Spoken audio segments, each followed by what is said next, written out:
Hello, I'm Marcus V. Calvert, and welcome to Tales Unlimited Kitchen Rant. It's like 3:45 on Tuesday, the 7th of April. Sorry for the absence. It's been a month. Let's just leave it at that. Too much. Just damn. I'm behind on my short stories. By my count, I owe 5 short stories, so I'm gonna play catch up before the end of the year and get back to it. It I had a bunch of excuses not to do it, a bunch of clever, well rationed, well reasoned excuses, and you know what? There are none. Write a short story every week for the rest of your life. And if you fall behind, catch up. So I shall. I'll leave it at that. Latest story, just finished it. It's called Gumbooger. Uh, there was this project some colleagues and I were going to try to do involving something called the Twilight Court. It didn't happen, but one of the cases involved um, a family that was accursed with a name. Like they had a name, a dignified sounding name, but they screwed with somebody and they were cursed. And the name was Gumbooger. And every time they say Gumbooger, anyone who hears it breaks out laughing. So the distinguished name becomes one of ridicule. I should have written that story. Instead, I just used the word in something more sci-fi, more alien. This story is about a dude, Griven. I believe his name was. I literally made this up yesterday. Again, I'm playing catch up, so I'm just gonna whip up some short stories and just sling them and sling them and sling them. But uh, how this works was there's this race, the Udronum. Again, making up stuff in the wee hours of the morning.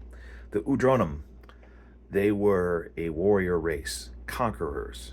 Someone crafted them and said, okay, conquer these worlds, conquer these worlds, conquer these worlds. You're highly advanced, physically superior in all ways, mentally superior in all ways. And whenever you go to a hostile world, if there's anything you need to adapt to, like immune system, heavy G's, whatever, you'll adapt to them. I can send you to a world where, okay, the air is methane, you're not a methane breather, you'll be a methane breather by the end of the day. You'll first just be coughing for a bit, you'll be a little ill, and then by the end of the day, you're fine, and then hell, you'll breathe better than the locals. And then you'll be able to exhale a virus that'll kill them just fine. So they're literally a race of walking WMDs. And somehow the highborn, who were like, I guess you could say the officers of the nobility within this conquering race, they do a rebellion. They break free. They take their people and they do an exodus. And they find a cluster of worlds. They find one that's uninhabited, but compatible to their needs, an Earth-class planet. They settle down.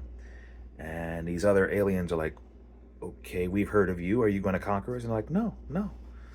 As of now, we're the good guys. We're benign. We're going to share technology with you, share culture with us, maybe help us, mellow out.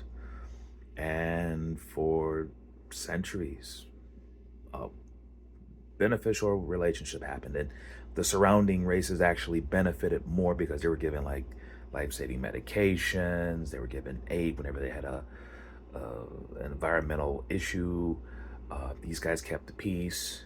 It was all good. And then all of a sudden, their home world, the core of it just collapsed.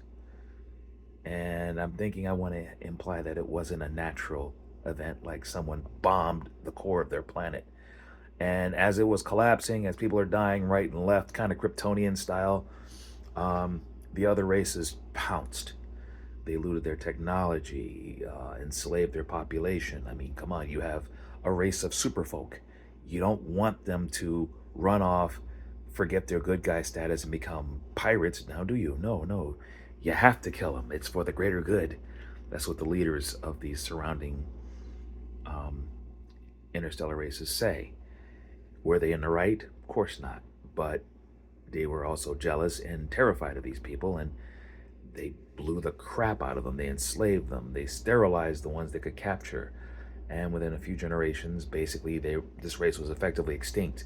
Now, there were some survivors. They hopped in ships and looked for new homes. And amongst one of them was this ship called the Jimbral sentient ship, colony vessel, could take a large number of people, put them in stasis, and they were looking for a new world, and they find Earth.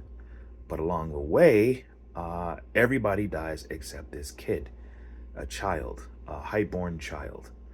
And there was like a bunch of commoners on the ship, highborn parents, and this kid, and only the kid survived. And the ship lands, and it's like 78 years ago. This kid makes first contact, and everyone's like, "Oh, you're so adorable!" Oh. And he takes a serum so that he doesn't mutate and unleash a virus that kills everybody. And he's basically educated by the ship. He's raised by the ship, and he tries to make Earth a better place. Hey, here's some weather tech to deal with global warming. Hey, here's a better way to do your fields. Hey, here's a way to get that pollution out of your water. Stuff like that. Didn't give them direct weapons. Didn't meddle in their affairs, unless asked. Like, hey, you want me to try to stop this war? I can negotiate a peace. In some countries, his face is on the currency. And then somewhere in the equivalent of his 20s, because his race, they mature slowly, the Jimbral turns on him. And that's all I'm going to say. It's a short little story. First one I've done in a month. I must say I'm rusty. What have I been working on? Day job. A whole lot of day job. And Scorched Mind coming together rather well. The Unheroic Book 4, not so much. My editor kind of went MIA on me. One of the many headaches of the last month.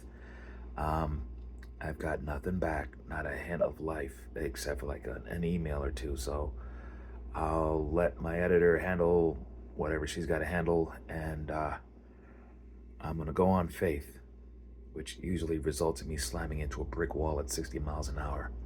But once in a while, you got to trust your people. So I'll get back to the short stories. I'll get back to these posts and podcasts, and to my 11 or 12 loyal fans, I do humbly apologize for the silence, but it needed to be done. I needed to go off grid. I needed to figure some stuff out, and I had no extra time. I do humbly apologize. And I owe you short stories, so I shall spit them out. And that's it. I'm Marcus V. Calvert. This is Tales Unlimited Kitchen Rants. Please like and subscribe. You can find me on Amazon and Kindle in terms of my books, 23 of them so far. iVillain.net is the website that'll guide you to those links. And enjoy your Tuesday. Bye.